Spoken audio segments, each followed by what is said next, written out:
Good morning students, मैं Ajit sir. आज फिर हम लोग क्लास 5 का जो लेसन 4 है उसके पार्ट 2 में हम लोग चल रहे हैं, जिसमें आपको इससे पहले पेज नंबर 37 तक हम आपको पढ़ा दिए थे। आज हम लोग पेज नंबर 38 को देखने के लिए चलेंगे, ठीक है। जिसमें जो 37 था उसका जो लास्ट टॉपिक था, उस लास्ट टॉपिक में आपको फर्स्ट एड यानी प्राथमिक उपचार के बारे में मैंने आपको बताया था। उसके आगे फिर हम लोग चलते हैं, लेकिन उससे पहले यहाँ पर आपके पास कुछ ऐसे वर्ड्स आएंगे जिसका आप मीनिंग जानने में समझने में आपको परेशानी होगी। उस मीनिंग को हम सबसे पहले आपको दिखा देते हैं। यहाँ पर है माइनर कट्स, यानी कि जो छोटे मोटे घाव होते हैं या कट जाते हैं, बहुत कम कटा हुआ है तो उसको मामूली घाव भी आप बोल सकते हैं। फिर है डीप कट्स, यानी कि गहरा घाव, जो बहुत बड़े बड़े घाव हो जाते हैं, जो ज्यादा शरीर को हानि भी पहुंचाती है, तो उसको हम लोग क्या बोलते हैं, डीप कट्स यानी कि गहरे घाव। एंटीसेप्टिक, एंटीसेप्टिक का अधिकांश लोग हम लोगों के क्षेत्र में भी एंटीसेप्टिक वर्ड्स का यूज करते हैं, लेकिन यहाँ पर एंटीसेप्टिक का जो शुद्ध हिंदी होता है वो होता है रोगाणुरोधक, इसको भी आप जान लें। उसके बाद है टर्निक्वेट। तो टर्निक्वेट जो होता है एक प्रकार का बैंडेज होता है। यह बैंडेज केवल रक्त को रोकने में ही यूज किए जाते हैं, तो इसीलिए हम लोग इसको रक्त रोधी पट्टी भी बोलते हैं। आगे है फ्रैक्चर। फ्रैक्चर तो जान रहे हैं कि हड्डी का टूटना होता है। उसके बाद स्प्रेन। स्प्रेन मतलब मोच आना, ठीक है। या आपके कभी कभी ज्वाइंट में होता है कि खेल रहे हैं तो उस समय भी मोच आ जाती है, तो आपको चलने में परेशानी होती है, तो यहाँ पर स्प्रेन मतलब क्या होता है, मोच आना। ऑइंटमेंट, ऑइंटमेंट मतलब मलहम। यहाँ पर मलहम जो होते हैं दो प्रकार के होते हैं, एक मरहम होता है और एक मलहम होता है। मलहम यहाँ पर कहने का सेंस क्या हो रहा है कि वैसे लिक्विड्स जेली जैसा होता है जिसको लगाने के बाद मलने की क्रिया की जाती है, यानी कि मलते हैं। लेकिन एक मलहम वैसे होते हैं जिसको हम लोग मरहम कहते हैं, जिसको आप केवल लगा करके छोड़ देते हैं, ठीक है, उसको मला नहीं जाता है।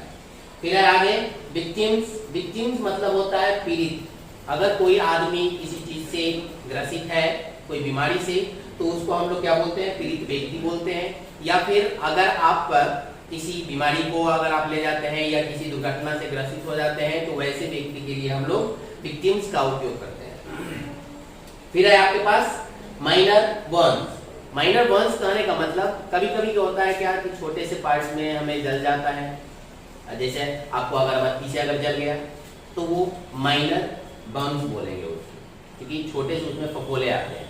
लेकिन अगर वही ज्यादा जल जाता है, जैसे कि किसी के शरीर पर अगर चाय गिर गया तो बहुत सारे पार्ट्स जो होते हैं जल जाते हैं, या कोई आदमी अगर आग लगा लेता है तो उसके पूरे के पूरे शरीर जल जाते हैं, या किसी कारण से अगर वो आग में जल जाते हैं तो वो ज्यादा जल जाते हैं, तो उस समय हम लोग क्या बोलेंगे, तो यहाँ आप देख रहे हैं सेवर बर्न्स, यानी कि वह गंभीर ज्यादा जला हुआ बोल सकते हैं उसको आप। उसके बाद है एंटी वेनम। एंटी वेनम कहने का मतलब होता है कि किसी आदमी को अगर सांप काट ले तो सांप काटने के बाद आप उसे डॉक्टर के पास ले जाते हैं, तो डॉक्टर साहब क्या करते हैं कि एक इंजेक्शन देते हैं जो सांप के विष को खत्म कर देता है या उसे रोक देता है, बढ़ने नहीं देता है। इसीलिए एंटी वेनम कहने का मतलब होता है सर्प रोधी, सर्प विष रोधी, ठीक है। तो अब हम लोग आगे चलते हैं अपने चैप्टर के आधार पर। आपका जो पेज नंबर है वो 38 है, इसीलिए आप 38 को देखेंगे, ठीक है। अब चलते हैं। Let us now how to give first aid in the following types of accidents. चलिए जानते हैं कुछ प्राथमिक उपचार निम्नलिखित प्रकार के दुर्घटनाओं के बारे में। आगे है माइनर कट्स। तो माइनर कट्स मैंने अभी आपको बताया कि जो मामूली घाव होते हैं उसके लिए हमें क्या करना चाहिए। Wash your hand before giving first aid to the injured person, मतलब जो व्यक्ति मामूली घाव से ग्रसित हैं उनको उपचार करने से पहले आप अपने हाथ को अच्छी तरीके से धोएं, फिर उनका प्राथमिक उपचार करें। फिर सेकंड में है remove all the dirt from the wound and clean the skin around it with cotton soaked in an antiseptic such as Dettol, Savlon। अब यहाँ है कि किसी आदमी को जो छोटे से घाव है या कट गए हैं, उस पार्ट्स पर उसके चारों तरफ बहुत सारे डर्ट्स होते हैं। डर्ट्स कहने का मतलब धूलकण होते हैं, उसे आप अच्छे तरीके से साफ करें। लेकिन साफ करने से पहले आप कॉटन के जो पार्ट्स को लेते हैं उसको किसी एंटीसेप्टिक जैसे डिटॉल ले लीजिए, सेवलॉन ले लीजिए, उसे आप उसमें डुबोकर उसके बाद ही उसे साफ करें। फिर आगे है cover the bone with a clean cotton dressing to stop bleeding. अगर वो उससे ब्लड आ रहा है तो ब्लड को रोकने के लिए आप उस पर बैंडेज यानी पट्टी को बांधे और टाइटली बांधे। उस पर आप साफ कॉटन रख करके उसके बाद ही उसे बांधे। ठीक है। आगे है डीप कट्स। डीप कट्स यानी कि अगर गहरा घाव होता है तो first wash the bone with soap and plenty of water. यानी कि अगर गहरे घाव हो जाते हैं सबसे पहले उसे धोना है किसी से, तो पर्याप्त मात्रा में आप पानी लेकर के उसे धोएं और साबुन का उपयोग करें। Take some cotton and press it over the bone, then tie it tightly with a bandage. अब क्या कहते हैं कि कुछ कॉटन को ले लें, अगर उस घाव से ब्लड आ रहा है तो उसके ऊपर उस कॉटन को रखें और प्रेस करके दबा करके रखें और उसके बाद उसे कस के पट्टी से बांधें। फिर आगे use tourniquet if the bone does not stop bleeding. यदि घाव से रक्त आना बंद नहीं होता है तो आप क्या करेंगे, रक्तरोधी पट्टी का उपयोग करेंगे, यानी कि रक्तरोधी पट्टी से आप उसे बांधें। ठीक है। Raise the bleeding parts having tourniquet higher than the rest of the body। आप ब्लीडिंग वाले पार्ट्स को टर्निक्वेट का उपयोग करके बांध देते हैं तो उस व्यक्ति को आप रेस्ट में छोड़ दें, यानी कि उन्हें आराम करना।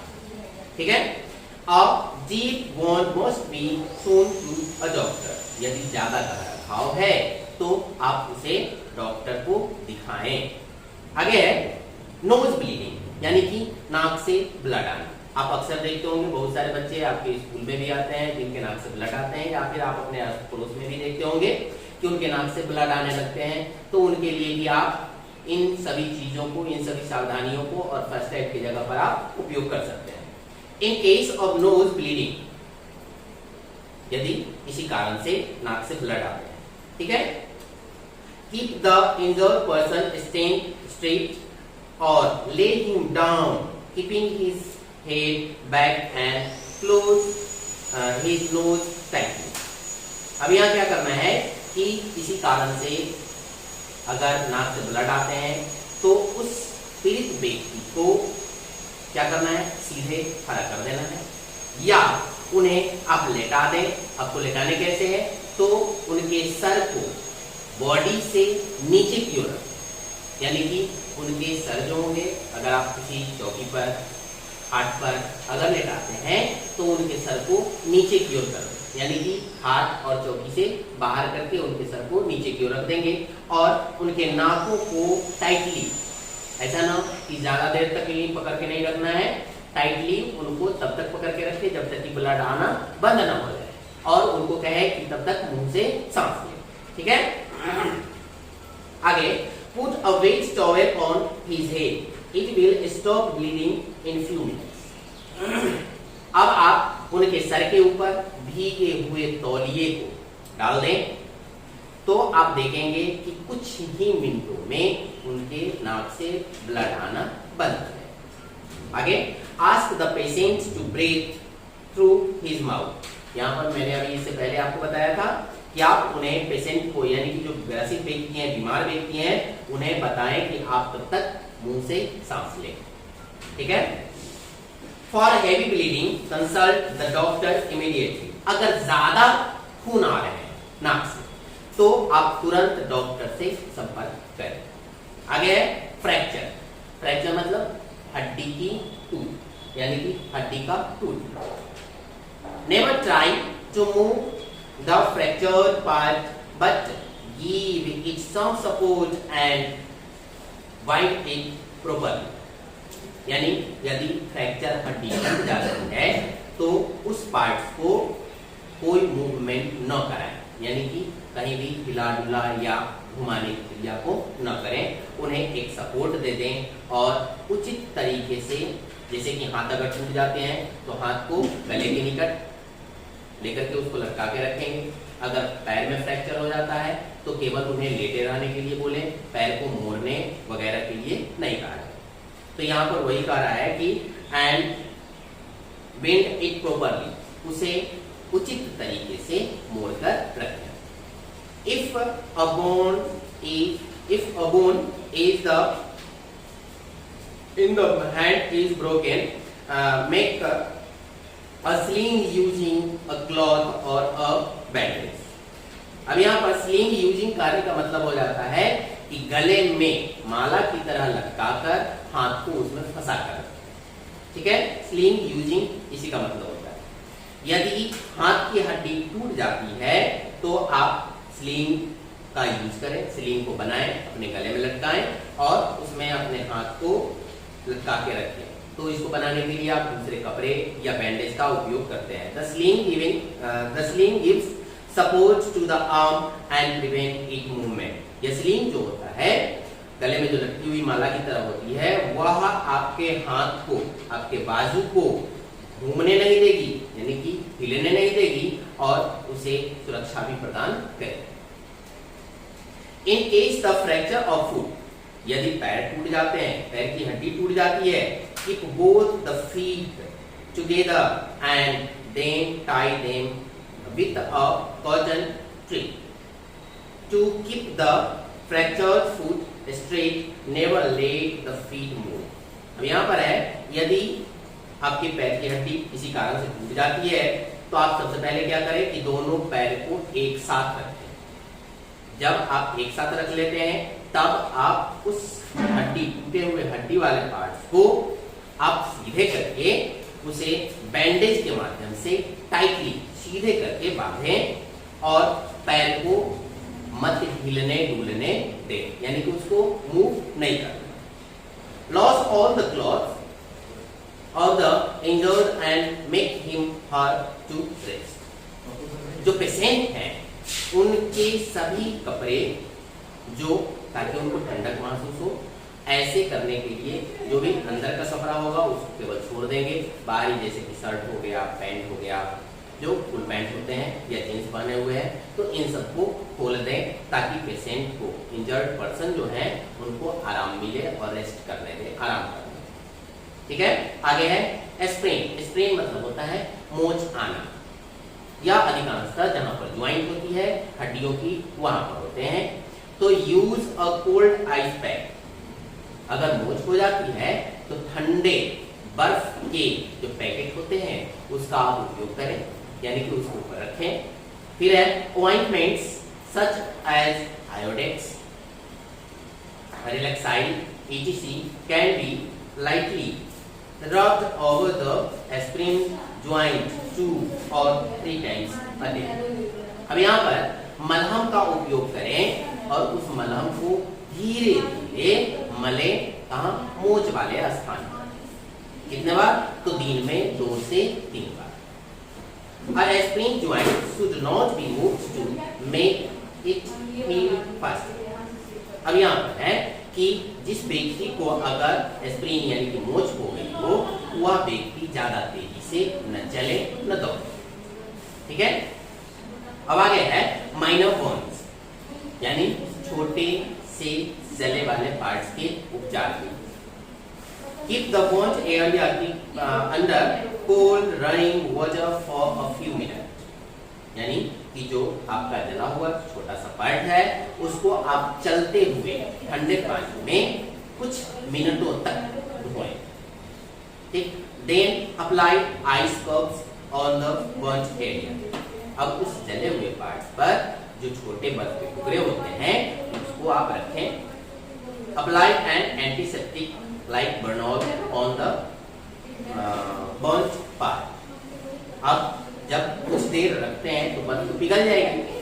अब बर्फ जब पिघल जाए तो उसको हटा दें, उसको अच्छे से साफ करें और एक एंटीसेप्टिक यानी कि यहाँ पर मरहम हम बोले, यहाँ जो रोगाणुरोधी मरहम है, ऑइंटमेंट है, वह बर्नॉल है, उसको आप क्या करें, केवल उसको लगा करके छोड़ दें, यानी कि इसको मलना नहीं है।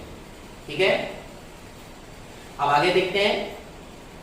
अगर ज्यादा जला हुआ हो यानी कि गहरा जलन हो तो severe burn take the patient to the doctor immediately, यानी कि जो पीड़ित व्यक्ति है उसको तुरंत डॉक्टर के पास ले जाएं। Severe burn must be treated by doctor, यानी कि ज्यादा जले हुए भाग को डॉक्टर के द्वारा ही इलाज किए जाते हैं। Cover the burned area with a clean pieces of cloth, protect it from germs in air and also from dust particles and insects। अब जले हुए भाग को क्या करना है, एक साफ कपड़े से ढक कर रखना है, उसे सुरक्षा प्रदान करना है, इससे जो जर्म हवा में होते हैं उनसे और उस पर बाहरी दूसरे इंसेक्ट्स, कीड़े मकोड़े और दूसरे पार्टिकल्स जो होते हैं डस्ट के, धूल कण के, वो भी उनसे सुरक्षा प्रदान कराती है। कौन?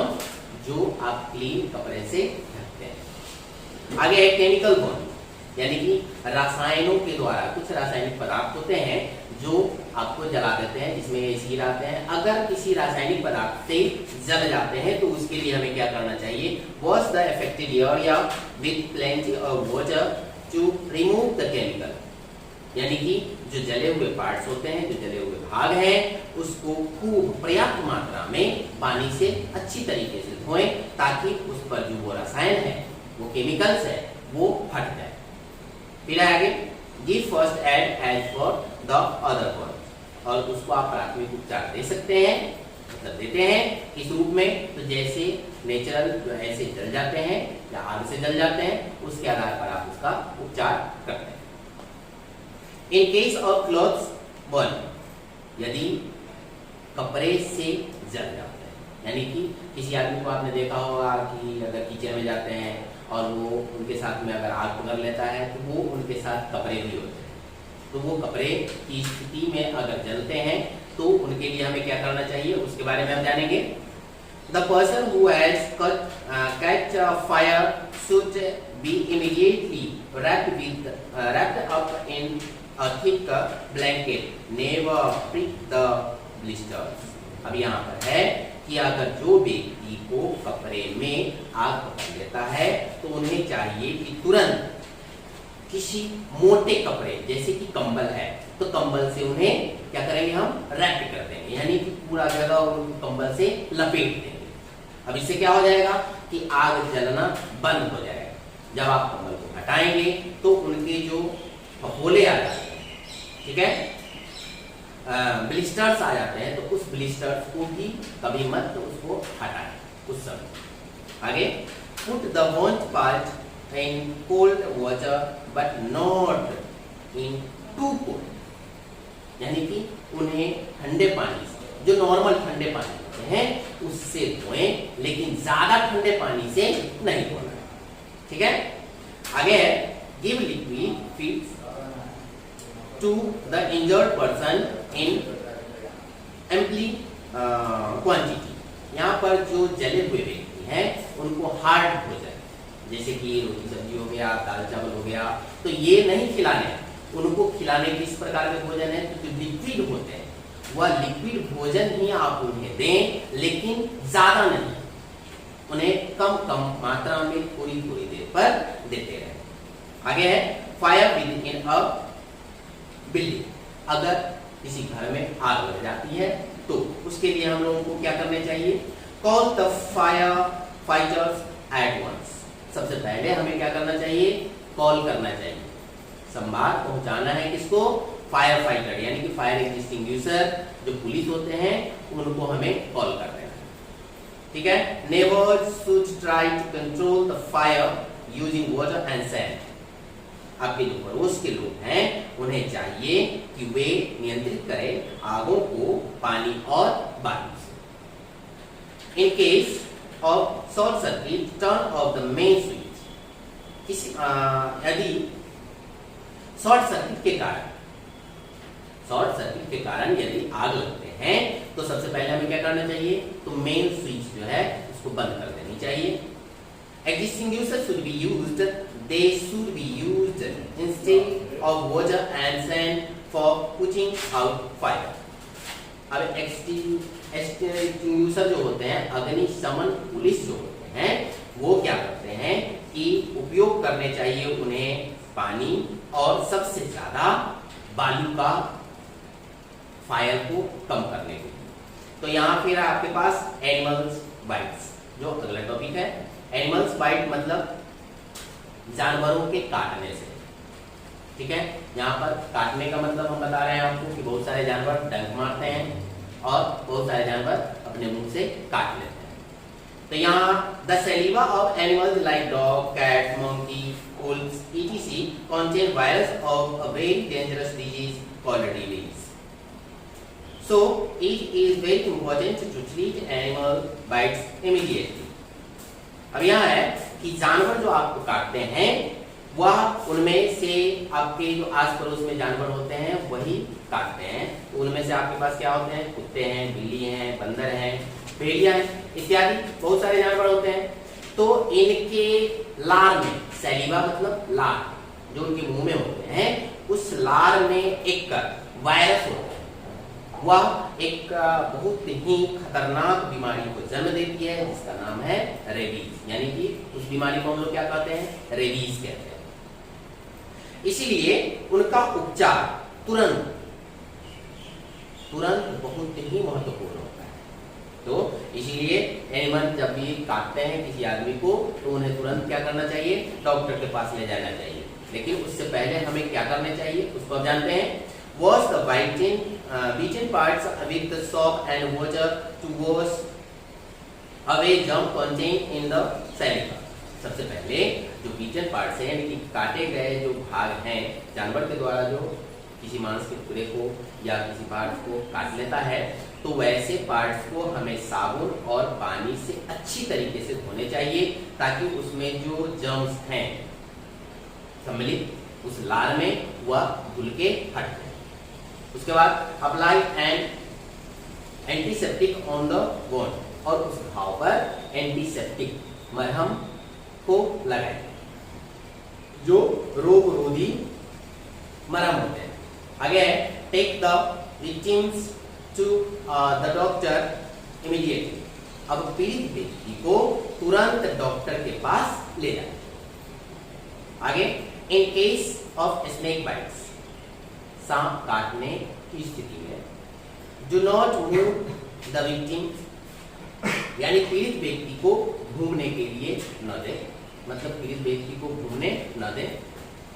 Apply a tight bandage just above the bite to stop the flow of blood to the heart, यानी कि टाइट करके कस के बांध देना है एक बैंडेज से जहां पर वो काटे हुए है उसके ठीक ऊपर, ताकि ब्लड यानी खून जो है खून का प्रवाह हार्ट तक न जाए।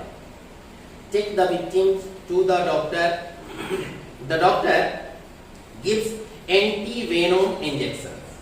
अब डॉक्टर के पास पीड़ित को ले जाएं। डॉक्टर क्या करते हैं, दे देते हैं उन्हें एक सुई ऑन सर्प विष रोधी सुई। तो यहाँ तक आपका ये चैप्टर खत्म हो जाता है। लेकिन इससे के बाद आप लोग क्या करेंगे, इसमें जो की टर्म दिया गया है उसको आप लोग करेंगे। उसके बाद इसमें आपके लिए एक्सरसाइज भी दिए गए हैं जो एक्सरसाइज टाइम से इसमें लिखा गया है। उस एक्सरसाइज टाइम में जितने भी क्वेश्चन हैं उसको आप अच्छे तरीके से किताब को पढ़ेंगे, अपने पेरेंट्स की मदद लेंगे। अगर आपके घर में टीचर आते हैं तो आपके होम ट्यूटर होते हैं उनका मदद लेंगे और इस क्वेश्चन को भी सोल्व करेंगे। आपके पास इसका असाइनमेंट भी जाएगा जो एडिशनल क्वेश्चन के नाम से जाने जाते हैं आपके विद्यालय में। तो वहां पर हम एडिशनल क्वेश्चन के रूप में देते हैं, लेकिन वह आपके लिए असाइनमेंट के रूप में जाएगा। तो उसको भी आप अपनी कॉपी में, फेयर वाली कॉपी में जरूर डालेंगे और उसको आकर के आप चेक कर लेंगे। ठीक है, तो इतना ही। अगले दिन फिर अगले चैप्टर के साथ मिलेंगे अगले वीडियो में। Thank you.